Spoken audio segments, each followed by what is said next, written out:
I'm not a full believer that this Giants team is good, but I am a full believer that Jaxson Dart could be special. I'm buying what he's selling. Did Jaxson Dart just save Brian Daboll's job? Incredible pair of rookies. Both their production in college, right? It's easy to see, okay, this is going to translate to the next level. But moving away from Russell Wilson was the right move. We could go back and relitigate the start of the season. Do you start Jaxson Dart then? Is your record better than 2-4 if he starts? I'd say probably yeah. They might win an extra game if Jaxson Dart starts. The New York Football Giants laying the smackdown with Scatterbo and what a performance from the rookie Jaxson Dart. It's inserted in the lineup. What a difference a month can make. Just sitting on the bench, if it was even that, because Brian Daboll was saying he loved the guy back in preseason, and you can see why. They look like a rejuvenated team, totally different team, and they just beat the defending world champions. Scatterbo and Jaxson Dart, an incredible pair of rookies. And you look at both their production in college, right? It's easy to see, okay, this is going to translate to the next level. And big thanks to Cam for scoring 31 points for my fantasy football team against Hutton. I know. This week. I'm off to a 31-0 start. That's how it goes for me. Because of my guy, Cam. 31, and he nearly posted, 31 points. He did. for the Giants, 3 touchdowns. And the way he runs, man. Oh, I love it. You can tell that Daboll is all about that too. But it's the moxie, the poise of the rookie. I thought he got hurt pretty bad at one point in that game, but no, it comes right back. It's the Eagles that look pretty hurt. Well, the Eagles they look hurt, disjointed. And A.J. Brown looks completely disenchanted. Which has happened before with him. Yeah, I'm watching even late in the first half when they're trying to drive to get in field goal range. He gets like a 15-yard completion on the sideline, and he looks defeated. Yeah. On the reception. Yeah. Just casually tossing it. No emotion at all. Tossing it to the lead ref. receiver. He's got 6 catches for 80 yards at one point in the game. Yeah, but he doesn't look like he's into it. You got Lane Johnson saying they're too predictable and then backtracking after the game and saying this isn't the finger-pointing game or any of that. Right. I'm just saying maybe we are a little too predictable at this point. Saquon Barkley comes out and says, we were predictable as hell a year ago. It didn't matter. We decided we were going to run the ball, and we did it. We need to get back to that. That same mindset of we're going to run it, and we're going to run it successfully, and it's not happening this year for the Eagles. And they held a big players-only meeting after last week. All is not well right now with that Eagles team. Jalen Hurts saying that the lengthy meeting with just the players, himself and Saquon, A.J. Brown, it's just talking about the collective, taking ownership for what we can and how we move forward, the teammates just being teammates. Keep in mind, this was AJ and Jalen have not been getting along previously. This goes back a few months. And then rewind a year and a half, and they end that season on that losing skid. They come back and win the Super Bowl. That team does not get along if they win games until recently. And, every team's going to go and, stub their toe every now and then. But this is a Giants team that looks like they were, they just wanted it more last night, which is saying something for the teams that, with players on the hot seat, or excuse me, with coaches on the hot seat. Think about let's combine college and pro here. The way that players play, or seemingly they play for Billy Napier at Florida. Yeah. Whenever things get tough. And then what we're seeing right here, playing for their coach and Daboll. And he's got the right players around him that play with his mentality. I just don't know what. When it looked like Russell Wilson was starting to warm up, that's when I thought, the Eagles are about to come back and win this game. Yeah, and Wilson never had command of that. And look, it coincides with Jaxson Dart, right? He's won their 2 games so far. So moving away from Russell Wilson was the right move. We could go back and relitigate the start of the season. Do you start Jaxson Dart then? Is your record better than 2-4 if he starts? I'd say probably yeah. They might win an extra game if Jaxson Dart starts. So that was a mistake and then also by Brian Daboll. But I also understand the thinking. You've got Russell Wilson, a veteran there. You want to ease the kid into it, and you don't want to start him right out of the gates. But Jaxson Dart said it post-game, Hutton, we got a team full of young guys that are winners, that all we know is winning from our college days. Scatterbo, Jaxson Dart. Yes. Go down the list of guys that they're accustomed to winning, and if you have that culture and you don't have a lot of the same guys who have been around all the losing, well, they don't know any better. They're too young. They're too dumb to care. Then you have that pass rush, and Jaxson Dart said it. Hey, we got a group of guys who just go to work. They work their ass off. Then they go out and we have success on Sundays. That's That's a pretty good culture to start. I don't know if it's going to last. I remember getting really excited about Tommy DeVito as the Giants quarterback at one point. It went on a little magical run in October and November one year, and that didn't lead to anything. Jaxson Dart's a first-round draft pick. I understand the difference between DeVito and Dart, but I'm not a full believer that this Giants team is good, but I am a full believer that Jaxson Dart could be special and that I'm buying what he's selling. When he talks about a team that is filled with guys who won in college, who won in high school, who all they know is winning, I like hearing those types of things from my quarterback. So the Giants coming up, they'll be on the road after they get the mini bye, the weekend off, on the road in Denver, and then back on the road to face the Philadelphia Eagles again. Second time in, 17 days. I hate that in the schedule. Stupid, yeah. When there's back-to-back games that are that close. And also, let's do away with Thursday night, Sunday night, Monday night divisional matchups when we can. In the primetime window, I don't need to see a game that's going to happen twice, especially when it's going to happen twice in 3 weeks. Like, give me non-divisional matchups in these primetime windows. We don't like that. The networks love it, and they get the choice, you know? That's the NFL throwing Thursday Night Football because whenever we have the terrible matchups, like let's say we had Titans-Cardinals on Thursday Night Football, we would be bitching about that. Yeah. Well, Jags-Titans were a Thursday night ritual. Oh, it was every year. One of the two you knew. No one cared. Pencil it in. They got to give the Titans and the Jags a Thursday night game. They're going to play each other in that one. Divisional games, we'll give you one. Titans-Jags. Yeah. Dun, dun, dun, dun. It just means more, doesn't it? Yeah. Al Michaels would really fall asleep to that one. It was some divisional matchups. We've got 24 games featuring game-winning scores so far this season. In the final 2 minutes. 24 games deciding scores in the final 2 minutes. That's the most through regulation or overtime in NFL history through 5 weeks. And counting Philadelphia, there were, I believe, 7 teams with 4 wins playing in prime time. That's how we get things started for one big thing on every NFL game. It's a bye week for the Texans and the Vikings. London is where we head. London. Foggy London. Broncos and Jets. The Broncos, a heavy 7.5-point favorite here with this London game. The Jets being the lone winless team in the National Football League. Denver's biggest advantage on the ground. The Jets defense struggling against the run. They've given up a number of explosive plays there. That sets up the Broncos with J.K. Dobbins. It's coming off a 79-yard touchdown performance in the Eagles against their tough defense. Just quick aside, Hutton. Yeah. How funny was it when Aaron Rodgers, when they played in Germany, yeah, right, and they won the game, yeah, but like post-game, he was complaining about not getting out there earlier enough to see the sights. Yeah. And I'm like, what an absolute old man alpha move that you're going to bitch about the league sending you 3 days before. He's like, that was a great that we won, but I've heard this is a great country. Aaron, I kind of would have liked to have seen some of it while I was here. Aaron's smart enough though. Damn, I love that in Aaron Rodgers. Put that in his contract. Yeah. Like, hey, Pittsburgh, you want me? We're going on a week early. Yeah, I'm flying out Monday morning after Sunday's game, and I'm going to spend the week drinking beer in Germany. I'm going to enjoy myself. But just tell the NFL that. It's just how nonchalant he was. I kind of would have liked to have seen more of the country, but whatever. The NFL scheduled Pittsburgh in prime time before Aaron even signed. Rodgers needs to tell the National Football League, hey, we're doing this, and we have a bye week after. I'm going on a full tour of Bavaria on that whole week. I'm not even practicing. Oh, is Indianapolis Bavaria? No. But they do host the Arizona Cardinals on Sunday afternoon. Colts a 5.5-point favorite right now. They're projected to win 70% of the time, according to ESPN's whatever model they use here.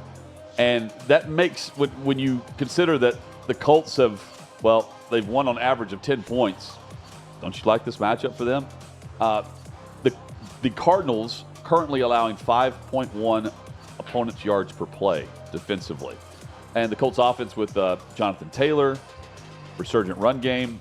He's first in the NFL right now in rushing yards. Indianapolis, a perfect 3-0 record against the spread in games played at home this season. Steelers and Browns. Steelers, 5.5-point favorite at home. This is coming after their bye, after their game in Germany. They're back home. They've had the week. Rodgers is ready to go. Steelers defense rested, looking to capitalize on a struggling Browns offense. Of course, Joe Flacco, he's out. And, he's in, I should say. And here's the revelation of a bunch of players who are now what are they playing for? Pride. Pittsburgh right now still behind Baltimore in the odds for that division. I don't get it. I can't wait till Aaron Rodgers complains about not having an extra off day during the week to see more of the city of Pittsburgh in his time there. Like, guys, I haven't been here that long. I hear this has got a great river. There's a great art scene in Pittsburgh, in the Three Rivers area that I'm not familiar with because I'm always here working. Cowboys-Panthers, the total is at 48.5 points. Dak Prescott playing with precision, efficiency. He has one of the highest completion percentage, leading to the league's most efficient passing attacks whenever you just take out the drops from this offense. And, hey, we've got a classic bend but don't break scenario for the Carolinas defense against this Dallas offense. I would take the over here in what we've seen. Dolphins-Chargers. Chargers 4.5-point favorite. Offensive line issues. They're without their starting tackles. Quentin Johnston is on pace for a massive year, though, throwing the football, and he's hauling it in. He's projected with 90 catches, 1,300 yards. That's his pace that he set so far through Week 5. Heavy defensive focus with him this week, no doubt. And this is a Dolphins offense that relies on speed and deep shots, but now, of course, no Tyreek Hill. And Rams-Ravens. The Rams coming across country, significant 7.5-point favorite on the road here. Major coaching trend favors the Rams. When Sean McVay's Rams are a favorite of 4 more points on the road, they are a perfect 16-0 straight up. Wow. All right? Keep that in mind. The Ravens are not good. Kyron Williams, running back, workhorse, averaging 5.7 yards per carry, a career mark. That's legit right there. The betting total set at 45.5 points. Take that as you wish. Saints and Patriots. Patriots a slight 3.5-point favorite here. Total at 46.5. I'm taking the under on this game. The Saints offense continues to struggle. They're 28th in the league in points per game. Their passing game has been really poor. That puts pressure on their defense. This sets up nice for New England, who's going through a bit of a rebuild, yes, but they're playing like their head coach. And next week, by the way, Patriots at Titans. Vrabel returns to Nashville. Jaguars-Seahawks. Jags getting the win over the Chiefs. And, well, here's Seattle with a better defense than what you might expect. Jacksonville's defense, same. A narrow 1.5 spread here with Jacksonville at home. These two defenses lead the league in interceptions. Jacksonville has 10. Seattle has 7. Sam Darnold playing at a career-high level, even though we saw that it was Baker Mayfield who got the job done in Week 5. 2 of the front runners, not the only ones, but 2 of the front runners for Coach of the Year. Yeah. Both reside in the AFC South so far. Liam Cohen in Jacksonville. Duval. Shane Steichen. I mean, you talk about a bounce back. This would be like Jim Tomsula being good after his press conference. Adam Gase and his crazy eyes being productive. Liam Cohen post-Duval and being weird. Yeah. It turns out he's a complete badass. He's trying to fight Robert Saleh. Winning games. Maybe that's a vote against it, but yeah, could be. But I like the courage. You like the balls. Yeah. They will take courage to watch this game. Raiders and Titans kick off the afternoon slate. And alcohol. Courage and alcohol. Raiders 5.5-point favorites. The Titans getting their first win last week against Arizona when the Cardinals handed that game away. Titans offense one of the worst in the league. They're 32nd. They're dead last in total offense. They are dead last in passing offense. And it sets up a favorable matchup for Vegas, at least you would think. But here's Cam Ward coming off of a great fourth quarter, a flash and a win for 265 yards in the comeback. And he will need to exploit a Raiders secondary that has been middle of the pack. Brock Bowers, it doesn't appear he's going to play as we do this right now. The official injury report for the week is not out. He has not practiced in 5 consecutive practices. He's missed all week. The expectation is he will not play. Packers and Bengals. Packers, a massive favorite here, 14.5 points. Joe Flacco is in, and you've got the Packers defense, who's been elite against the run. Second in the NFL in opponent yards per play in stopping the run. That stifles attempts to establish anything on a ground game. Jordan Love, fantastic season, 81 completion percentage. When you take out the drops on short to intermediate passes, it's 3rd in the NFL. Joe Flacco, volume passer. Get ready for a volume pass rush from Green Bay. Buccaneers, 49ers, 2.5-point favorite are the Tampa Bay Bucs at home. Tampa's the first team in NFL history to have each of the first 4 wins of the season come on game-winning scores in the final 1 minute of regulation. Awesome. They've been fantastic. Total Baker Mayfield stat. Sunday Night Football, Chiefs and Lions. Detroit leads the NFL in scoring offense, 34, make it 35, we'll round up, 35 points per game. And they've scored at least 34 points in each of their past 4 games. But the Chiefs, this line's a little wacky. The Lions are one of the NFL's best betting teams, though, since 2021. They cover the spread 71% of the time. Patrick Mahomes, dominant, though, against NFC teams, 26-6. But the spread in those games, he's 26-6 straight up. Patrick Mahomes in the NFC, or against the NFC, straight up, 16-15-1 against the spread against the NFC. I'm going Detroit. I think Detroit gets it done, too. Monday Night Football, Bills at Falcons. The Bills favored there. This is one of the highest totals of the week, 50.5 points. They can win 5 of their first 6 games to begin a season for the 3rd time in 5 years. You have Josh Allen, who's coming off a loss where he had costly turnovers. He says those were an issue. He says he wants to improve ball security, decision-making. He claims that they're more focused now after the loss to the Patriots. And the second Monday Night Football game in this, you've got Commanders and Bears. This is Caleb Williams against Jaden Daniels. Commanders favored by 4.5. That is one big thing on every NFL game. And that is the stupid doubleheader on Monday Night Football that we hate so much and do not like it. Hey, quick shout-out also. We're talking so much about Jaxson Dart and the offense. We should also say Shane Bowen's defense for the Giants shut out the Eagles in the second half of that game. Pass rush, man. So that's the one factor for the Giants that has been there pretty consistently is solid defense. Yep. So if they get an offense to pair with it, look out. Maybe the Giants can do some more things. And that Titans-Raiders game, that lovely game you mentioned, Hutton, both teams battling to join the Giants in the 2-win club. After that game, both at 1-4. Someone will. I will not be watching that game. You won't. Safe to say. Hey, the most patriotic award show on TV is happening now. The Fox Nation Patriot Awards are back and better than ever. Hosted by our very own Sean Hannity, Thursday, November 6th at 8 p.m. Eastern, live from the Tillis Center in New York. And tickets are on sale now at foxnation.com/Patriot Awards. We had a great show last year, some surprise guests, new awards, and more will be happening this year. We're even going to be honoring our friend and the life and legacy of Charlie Kirk. You're not going to want to miss it. Get your tickets now at foxnation.com/Patriot Awards, foxnation.com/Patriot Awards. David Cohn joins us next right here on Hot Mic.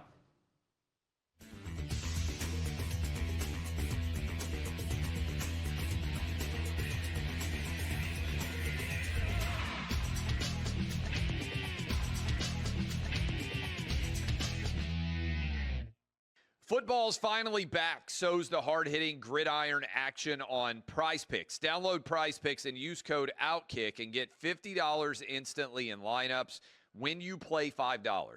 Must be present in certain states. Visit prizepicks.com for restrictions and details.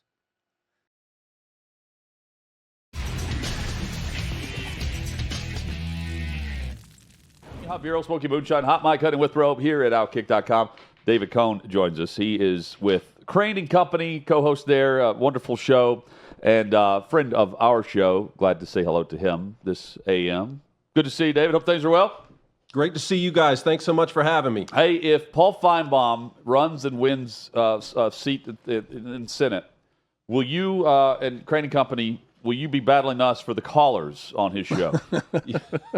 No doubt. At this point, I'd take splitting them 50-50. Would the first order of business for him in Washington be that Alabama automatically makes the college football playoff? Is that what we're thinking? Yeah, I think so. That's the platform to run on, right? If you're going to guarantee victory, just say that, like, if I'm elected, Alabama, if they have 4 or fewer losses, will be guaranteed a spot in the college football playoff.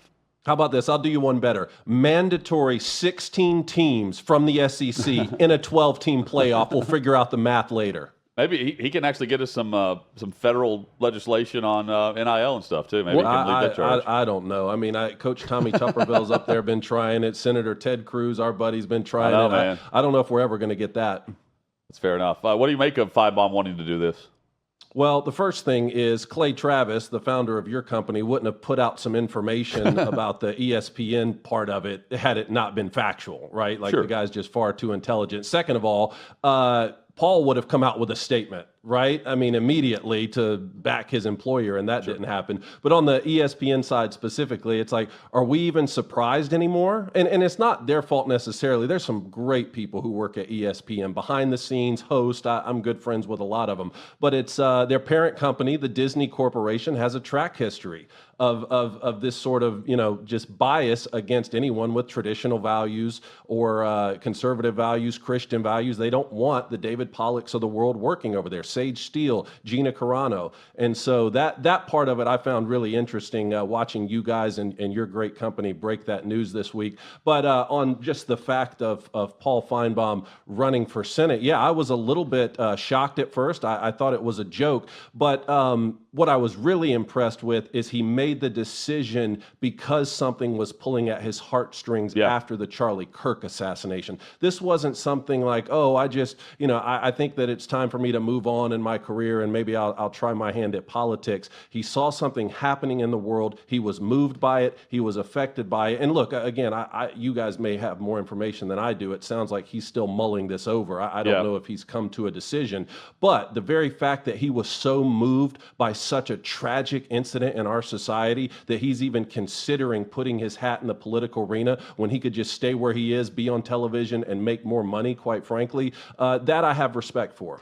So Paul Finebaum gets put on double secret probation. Meanwhile, Ryan Clark is the Cal Ripken of saying dumb things that he's later forced to apologize about on air or doing dumb things. I mean, quite the streak we got going on here with Ryan Clark of saying something stupid and then having to come out and issue an apology that day or the next day. Yeah, and it's not just him. I mean, there's a plethora of hosts and talent over there at ESPN that speaks to the point that I was making earlier. And the sad part about it, Chad, is that it doesn't, to me, in my opinion, reflect the values that the founder had at the beginning, Walt Disney. And I'm not trying to pretend like I knew him personally, but by all accounts, he built a great American company. And in my opinion, that greatness is being diminished at the Disney Corporation with each passing day. No doubt about it. Let's get into your alma mater, Michigan, going on the West Coast to take on USC. What have you seen so far from Bryce Underwood at quarterback? A lot to like about him and the future there for the Michigan Wolverines. And what's maybe the biggest challenge of this matchup with USC?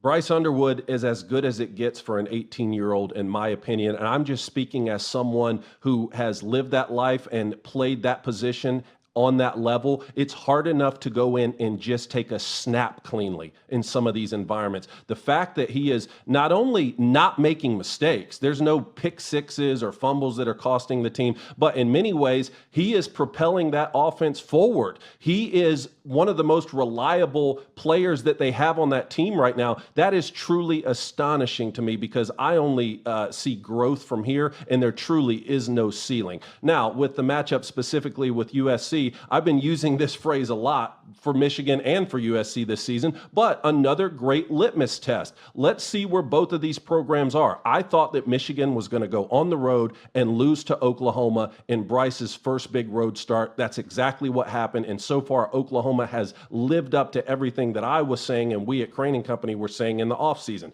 The defense is number one in almost every statistical category, and John Mateer is one of the most dynamic quarterbacks in the country. So Michigan loses that road game, but they go on the road to Nebraska. They get a nice win. They're undefeated outside of that Oklahoma game. And then USC, you come over to Illinois, you play them tight, but Illinois is a good football team, and you lose that one. Now you're going to host Michigan in Los Angeles. Can USC's defense stop the run? Remember, this is a Michigan team last year that rushed for 290. I'm still seeing Kalel Mullings run that football against USC. Obviously, Will Johnson had the pick six against Miller Moss that helped seal that game for the Wolverines as well. Are we in for that sort of showing this time? I know that USC is going to be able to put up points. Lincoln Riley is always going to have an offense that can put up points, but can they stop the run? And Justice Haynes for Michigan, I think, is proving he's one of the top 3 backs in America. So I like the Wolverines right now, but I don't think that the line is necessarily wrong. So Lincoln Riley, what's the end game for him there? Yeah, that's a really good question. I don't know. It seems like if he wanted to coach in the NFL, he would have already pursued that. Yep, and that opportunity, I think, is lessening itself with each passing year here. we talk about this a lot over at Crane and Company. Some guys are offensive coordinators and some guys are head coaches, and Lincoln Riley's name comes up a lot. It's hard for me to just say, well, you know what, you should just be an offensive coordinator, when, as a head coach, I've watched him not only send a quarterback every single year to the NFL, but it seems like all of them win Heisman trophies too. There's something that he has really figured out on that side of the ball. Unfortunately, it takes multiple units in this sport, and the defensive unit may be even more important. If you could give me an option of being elite on the defensive side or on the offensive side, I would always choose the defensive side. That would be for almost every sport, but particularly in this sport. He hasn't been able to crack that code. He's gone through a few defensive coordinators. And look, it can be done at USC. At Michigan, I played against a USC defense that was one of the most feared in the country. We played against them in the Rose Bowl. You got Brian Cushion running around, sacking the quarterback and covering in space. I know they can find the defensive talent just in the state of California alone. Don't tell me that it can't be done. I still think Lincoln Riley is a heck of a football coach, but he's got to get that side of the ball shored up. David, somehow I think we're not talking enough about the coaching matchup in Indiana and Oregon and the true greatness of those two guys. Researching this game a little bit, I came up with this stat. This is only the third matchup in the last 50 years where both coaches have won 85% or more of their games with at least 40 games coached, when Curt Cignetti battles Dan Lanning on Saturday. What a remarkable stat. 50 years of college football history, and it's the third time this has happened. That's a great stat, and there certainly is no shortage of swagger from the head coaches in this game. I was on the radio earlier this week, and they said not enough people are talking about Curt Cignetti. And I said, well, that's not true if you include what Curt Cignetti says about himself. That's true. Then he is getting talked about enough. But no, I like the way that he goes about his business, mostly because you're the head coach at Indiana. You have to force people to respect you. And I think that, he rubs some people the wrong way. I understand it, but he came in last year and said, no, we are going to win. We're going to make you respect us. And he made the college football playoff. And then when people said, well, you only made it because your schedule was weak and you got bounced early and you're still not a serious program and you're going to regress into year two, they're better than they were a year ago. And I know that because that Illinois team is good. Brett Bielema can coach football. They return their quarterback in Luke Altmaier too, and Indiana beats Illinois 63-10. I mean, not by a touchdown, not by 2 touchdowns, 63-10. At one point, I'm looking up saying, Kirk, stop. You have beat them so thoroughly. Can we just end this football game? Now, what to make of the 5-point victory over Iowa, who I really don't think is even as good as Illinois? That I don't know, but what I do know is Dan Lanning has one of the most impressive victories in the country, going to Happy Valley and winning in front of 110,000 strong in a whiteout across multiple time zones. All these other coaches are complaining about having to travel. Dan Lanning has one of the most impressive victories. Now, Curt Cignetti gets his chance to go out to the West Coast and get one of those impressive victories. I can't wait for this head coaching matchup, and I can't wait for this quarterback matchup. Right now, both guys top 5 in the Heisman Trophy voting. I'm glad we got the old quarterback on today to break down what is a weird season so far with quarterbacks. What we thought going into the season has not been the case, with a number of guys who were good a year ago, and they've somehow gotten worse with a lot of returning players around them and everything else going into it. And then, of course, there's Arch Manning. I want to ask about a few of these guys that have really regressed. Can't say Arch has regressed because he hasn't been the full-time starter until this year, David. But when you watch Arch Manning's game, he's not getting much help from his offensive line. But what is missing right now with that offense and Arch?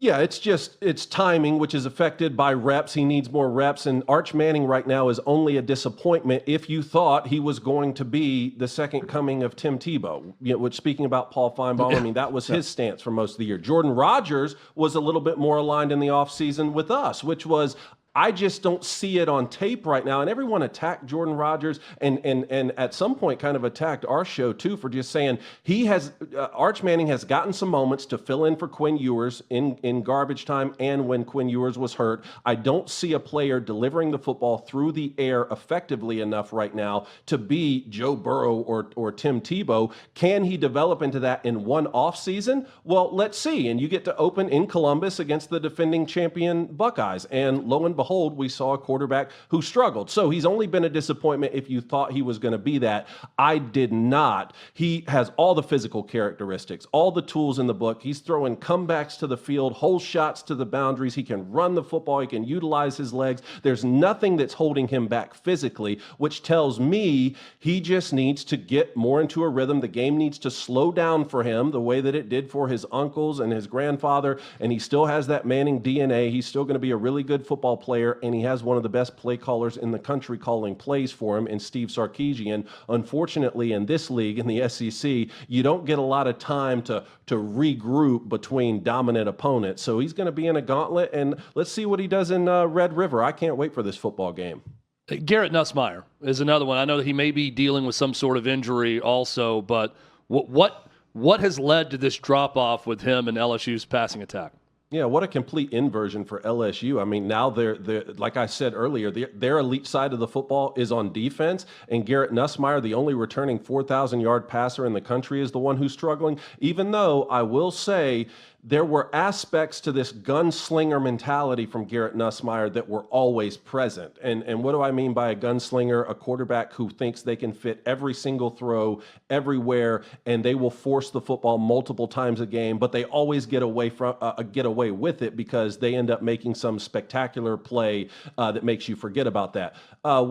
Garrett Nussmeier is still making those head-scratching throws a couple times a game, but he's not making the plays to make us forget about him, and LSU is not running the football well enough. Now, they did earlier in the season. They ran it pretty well, but against that Ole Miss defense that hadn't allowed fewer than 170 rushing yards in any game, all of a sudden they stifle LSU's run game. It's just not clicking for that unit. And while we're talking about quarterbacks who have been a disappointment, look, I thought Lenora Sellers at South Carolina had an opportunity to be the premier quarterback in the country this year, because he truly has no ceiling either. I understand he's dealing with some injuries, but in this sport, you always deal with that. So that's kind of a trifecta of guys right there who have certainly underperformed thus far in the season.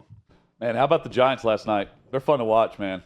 All of a sudden. Well, I'm here in Florence, Alabama, with my father-in-law, Richard Todd, who played quarterback for the New York Jets for a decade. So we were watching that game. Obviously, he has no love loss for the Giants or for Philly, but he does love the SEC. So watching Jaxson Dart come in there and perform the way he did, and I'm like the biggest Cam Scatterbo fan in the country outside of maybe his family. I just love watching the guy play. You can go back to watching him at Sacramento State in high school, even before his tenure at Arizona State. But, man, he is an absolute ball player, and it was a lot of fun to watch that unit click for Brian Daboll. I mean, and I saw he had some criticism with the Russell Wilson passes yesterday. This is a guy who's coaching for his job, who's trying to hold on to a fourth quarter lead against the defending Super Bowl champs.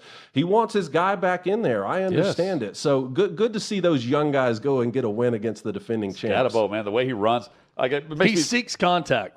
He's not trying to evade people. The one touchdown run, he's like reaching out the forearm, ball in hand to make contact with someone. And it's not like the Eagles backed down from him. I mean, they were like those were brick wall collisions. And I guess I'm smiling. I guess I'm smiling just a little bit bigger than usual because he is on both of my fantasy football teams. Chad's got him too. 30 spot. I'm playing Hutton in our show's league this week, and I got 31 points out of him last night.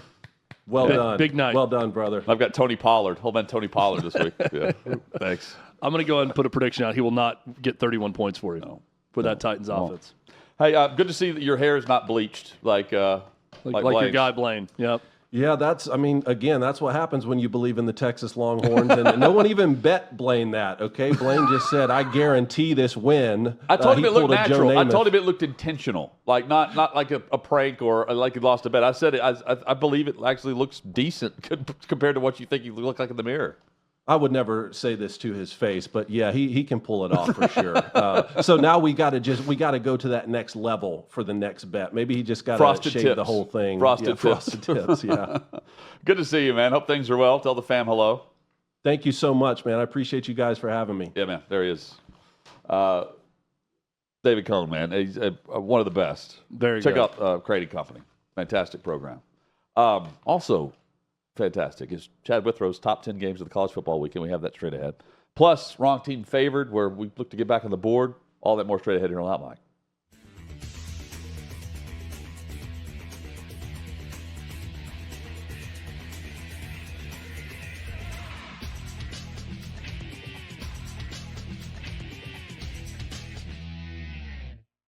Football's finally back. So's the hard-hitting gridiron action on Prize Picks. Download Prize Picks and use code OutKick and get $50 instantly in lineups when you play $5. Must be present in certain states. Visit prizepicks.com for restrictions and details.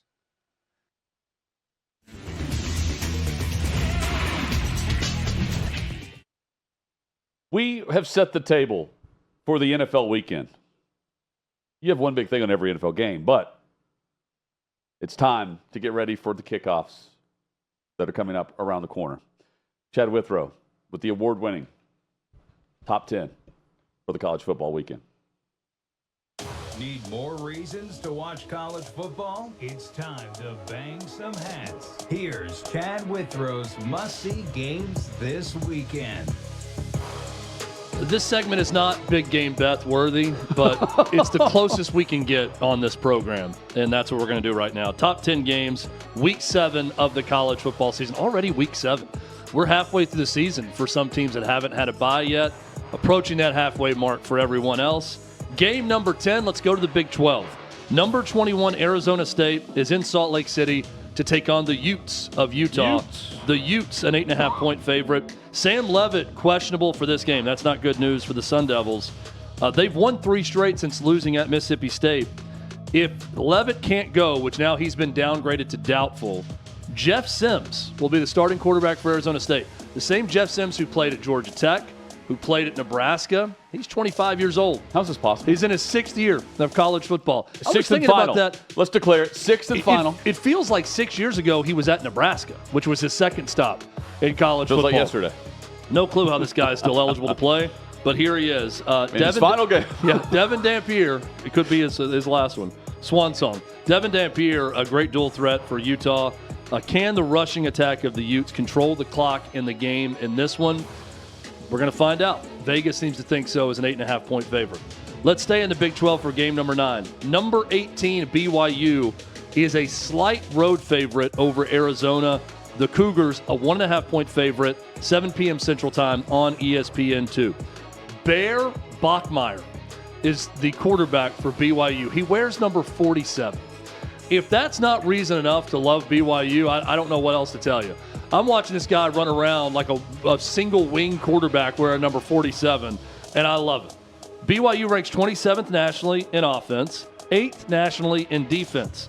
Shockingly, Arizona, this is a battle of top 10 defenses. Arizona has the 8th best defense in the country, and they still have Noah Fafita at quarterback in the 22nd ranked passing attack. Sneaky great game in the Big 12. Yes. Both the games 10 and 9. Arizona State, Utah, BYU, Arizona.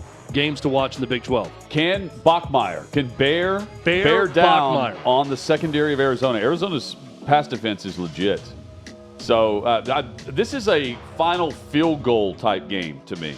And you're right. The first 2 games you have, they are big games in terms of Big 12. If Cam Scatterbo was a quarterback, he would be Bear Bachmeier. He would wear something like number 47. Can a man who wears number 47 spin the rock? We're about to find out. And take snaps under center.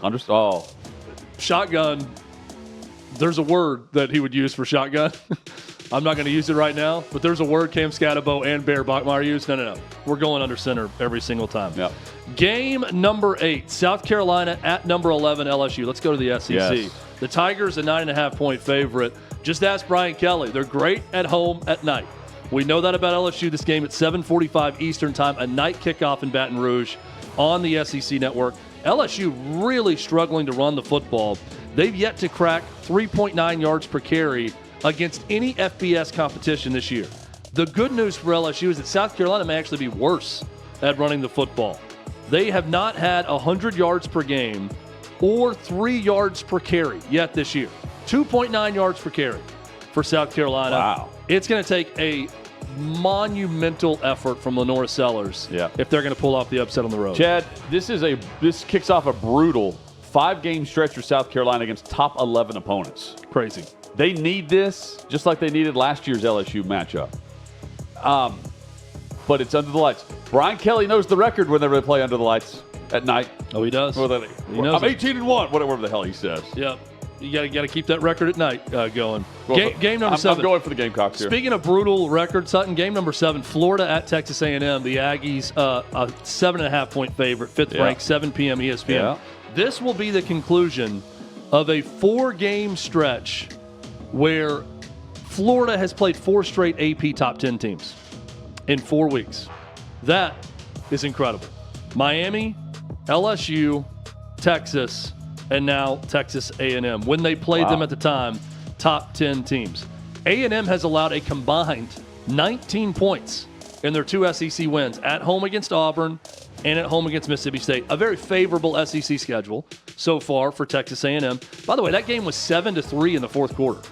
Texas A&M was leading. They win like 31-9, yes, I think, in the game, but 7-3 in the fourth quarter against Mississippi State, so a little closer than maybe the final score shows.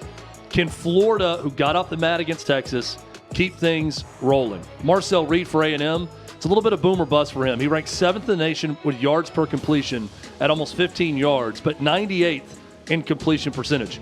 Loves to take shots down the field. KC Concepcion, a big play receiver for A&M.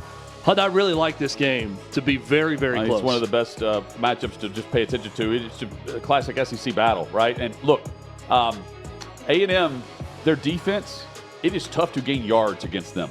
So, especially the run game up front, their defensive line, very good. Can Florida's offensive front handle them for 4 quarters? That's the difference in the ballgame right there. Speaking of old school SEC battle, how about the oldest consecutive rivalry in the Deep South? Number 10, Georgia, 3.5-point favorite at Auburn. That is game number 6, 7:30 Eastern time on ABC. Auburn is trying to avoid its 3rd consecutive 0-3 SEC start under Hugh Freeze. That is not good, putting themselves behind the 8 ball every year so far under Freeze. What's up with Georgia's pass rush? A team known for defensive studs on the defensive line. They're 112th nationally at affecting the passer. Hutton, they got their first sack by a defensive lineman last week against Kentucky on the season. What? First sack by a defensive lineman all year came against Kentucky. They've only been able to get to the quarterback when they dial up pressure from a linebacker or from the secondary. Auburn is dead last in the nation in sacks allowed. Something's got to give here. Yes. Georgia can't get to the passer. Auburn can't protect the passer. This is at night, between the hedges, and I just don't buy Jackson Arnold. That's really the difference in the game for me. I'll take Kirby Smart in the head coaching matchup, and I'll take I'll just take Georgia's defense in this game against Jackson Arnold.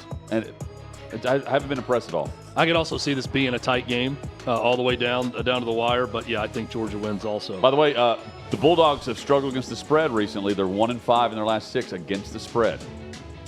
That's always kind of a Kirby Smart. This is always a wacky game. I feel like Kirby Smart kind of gets that from Nick Saban, especially in like the Austin Peay's, the Kentucky, the Marshall games of the world. Kentucky, yeah. Like big. I think they covered against Kentucky, They did. Weren't they a 20.5-point? I know because I bet on this game. Yeah. They're a 20.5-point favorite. They won by 21. Yeah.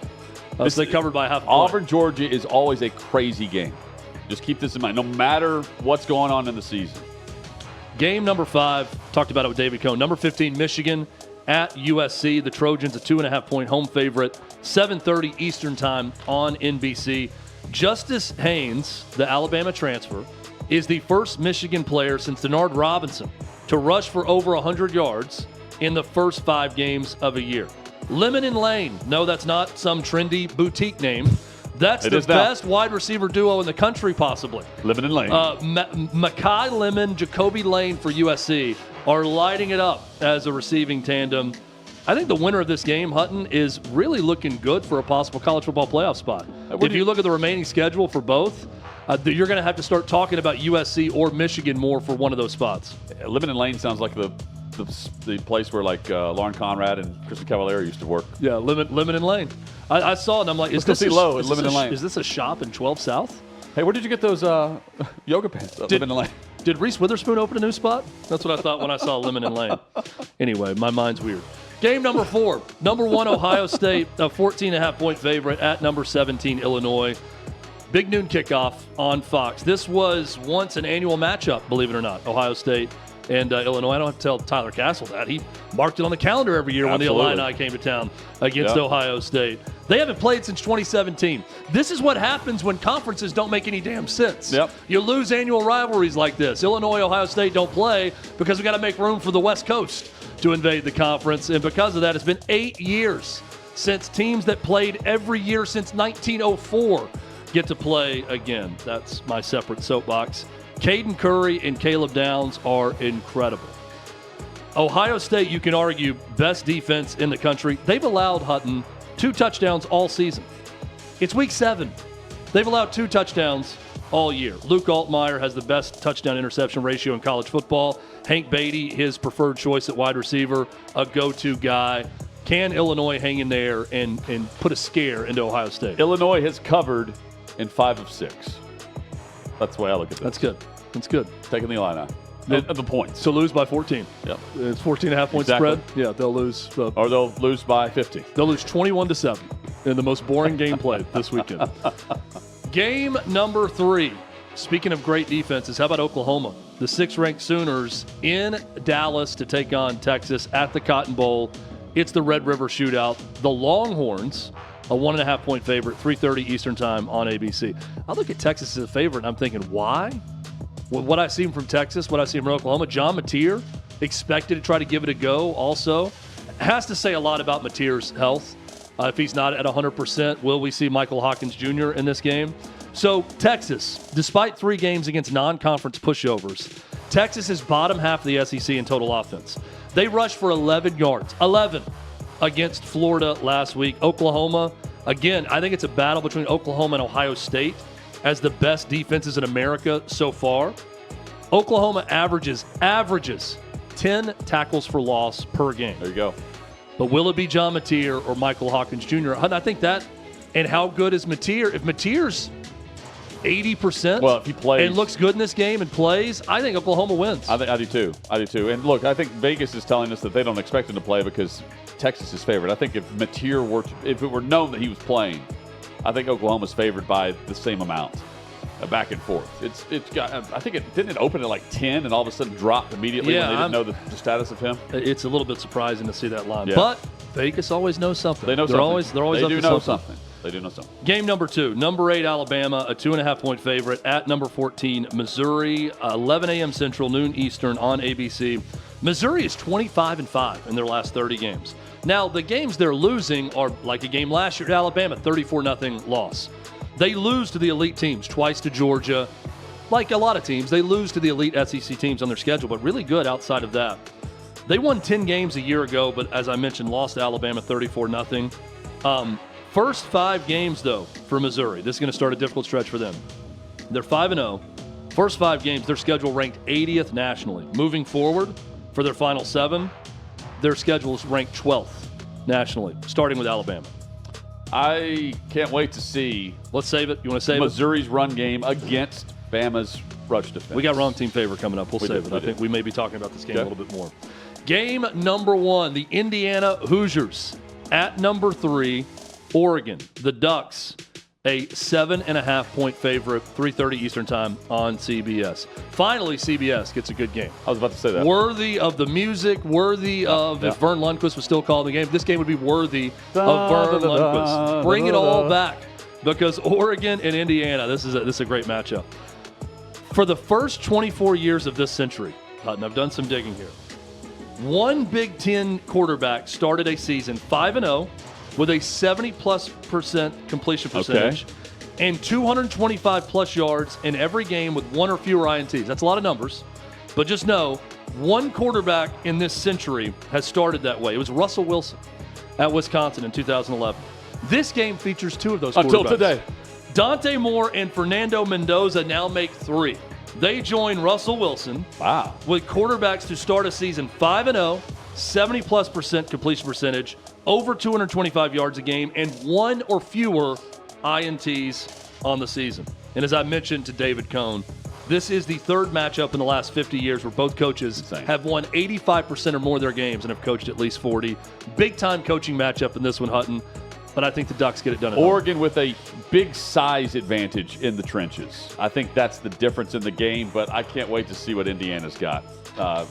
Saturday afternoon. Well done, Chad. Thank you. That's always top 10 and a worthy top 10. Great job by our team in here, too. Big game Beth lot of info going through there. Great work, guys. Do we have a big game Beth moment? I can find one. We're going to end with that in a second? Yeah, I'll get one ready. It's easy to find a big game Beth moment. Episode brought to you by Prize Picks. You and I make decisions every day, but on Prize Picks, being right can get you paid. Don't miss any of the excitement this season on Prize Picks, where it's good to be right. Prize Picks, simple to play. You just pick more or less on 2 to 6 player stat projections, and if you get your picks right, you can cash in. And they offer injury reboots. If one of your players leaves the game in the first half and doesn't return, Prize Picks won't count it as a loss. You simply download the Prize Picks app, and you use the code HOTMIC, HOTMIC. HOTMIC gets you $50 in lineups after you play your first $5 lineup. That's code HOTMIC to get $50 in lineups after you play your first $5 lineup. Prize Picks. It's good to be right.